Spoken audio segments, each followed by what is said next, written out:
Hey everybody, I'm excited to read to you again from The Wonderful Wizard of Oz. We are now on chapter 9, and chapter 9 is called The Queen of the Field Mice. And if you remember when we left off, we had our friends in the story had just gotten past the poppy fields, but they had to leave the lion behind, which I was not happy about. So hopefully they'll come back and get him today. The Queen of the Field Mice, this was definitely not in the movie, and I don't really remember this part because it's been so long since I've read this story, so I'm excited to read it again and find out what happens today. Okay, let's see. Here's a picture if you guys want to see real quick.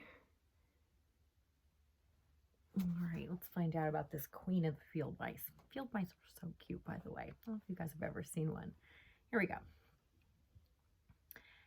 "We cannot be far from the road of yellow brick now," remarked the Scarecrow as he stood beside the girl, "for we have come nearly as far as the river carried us away." The Tin Woodman was about to reply when he heard a low growl, and turning his head, which worked beautifully on hinges, he saw a strange beast come bounding over the grass towards them.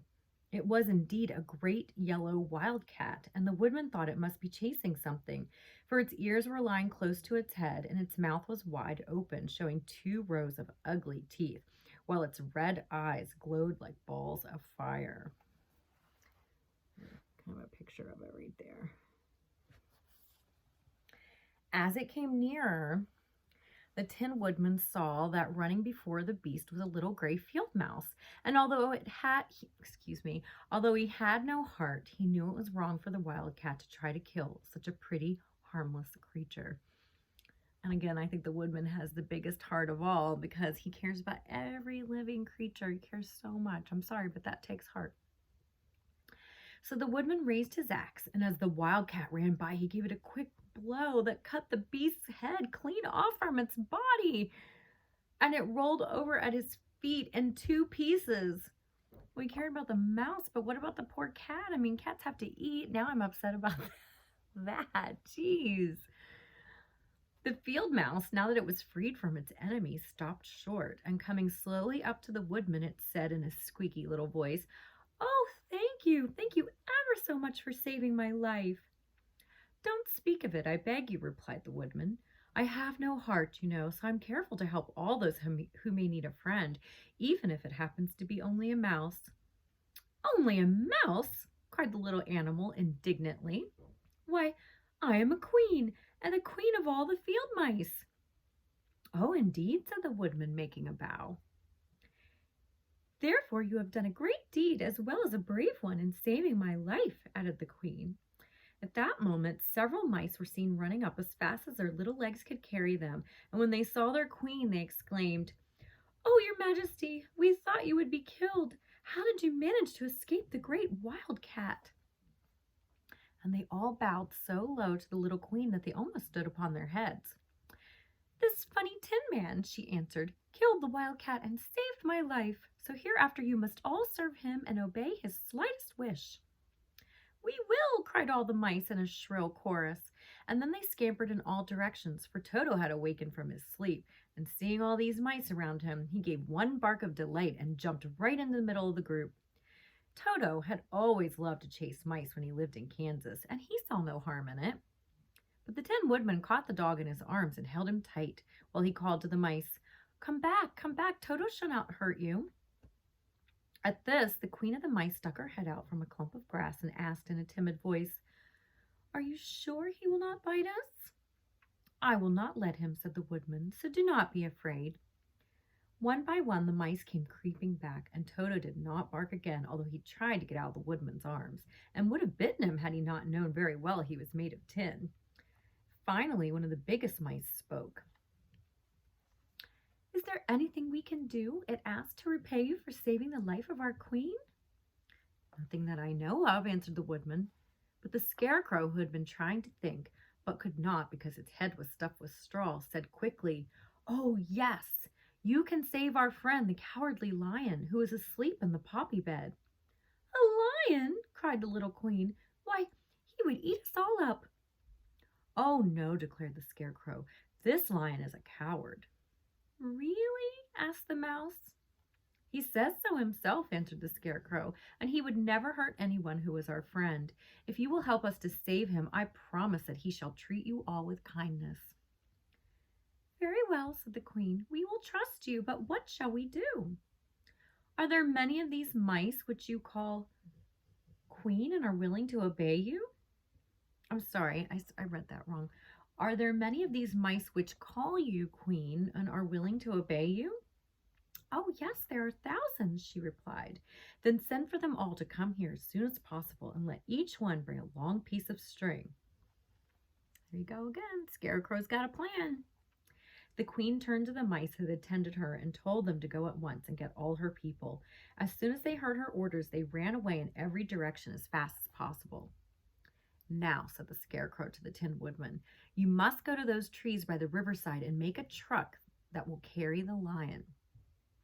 So the Woodman went at once to the trees and began to work, and he soon made a truck out of the limbs of trees, which he chopped away all the leaves and branches. He fastened it together with wooden pegs and made the four wheels out of short pieces of a big tree trunk. So fast and so well did he work that by the time the mice began to arrive, the truck was all ready for them. They came from all directions, and there were thousands of them, big mice and little mice and middle-sized mice, and each one brought a piece of string in his mouth. It was about this time that Dorothy woke from her long sleep and opened her eyes. She was greatly astonished to find herself lying upon the grass with thousands of mice standing around and looking at her timidly. But the Scarecrow told her about everything, and turning to the dignified little mouse, he said, "Permit me to introduce you to Her Majesty the Queen." Dorothy nodded gravely, and the Queen made a curtsy, after which she became quite friendly with the little girl. The Scarecrow and the Woodman now began to fasten the mice to the truck, using the strings they had brought. One end of a string was tied around the neck of each mouse and the other end to the truck. Of course, the truck was 1,000 times bigger than any of the mice who were to draw it, but when all the mice had been harnessed, they were able to pull it quite easily. Even the Scarecrow and the Tin Woodman could sit on it and were drawn swiftly by their strange little horses to the place where the lion lay asleep. After a great deal of hard work, for the lion was heavy, they managed to get him up on the truck. Then the Queen hurriedly gave her people the order to start, for she feared if the mice stayed among the poppies too long, they would also fall asleep. At first, the little creatures, many though they were, could hardly stir the heavily loaded truck, but the Woodman and the Scarecrow both pushed from behind, and they got along better. Soon they rolled the lion out of the poppy bed to the green fields, where he could breathe the sweet, fresh air again instead of the poisonous scent of the flowers. I feel like I have to show you this picture. Here's the lion. Look at all the mice, their string.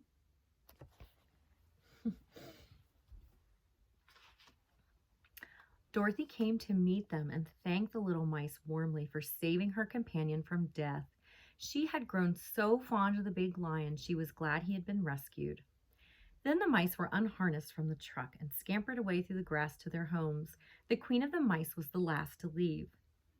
"If you ever need us again," she said, "come out into the field and call, and we shall hear you and come to your assistance. Goodbye." "Goodbye," they all answered, and away the Queen ran, while Dorothy held Toto tightly lest he should run after her and frighten her. After this, they sat down beside the lion until he should awaken, and the Scarecrow brought Dorothy some fruit from a tree nearby, which she ate for her dinner. That, my friends, is the end of chapter 9. That one was a quick one.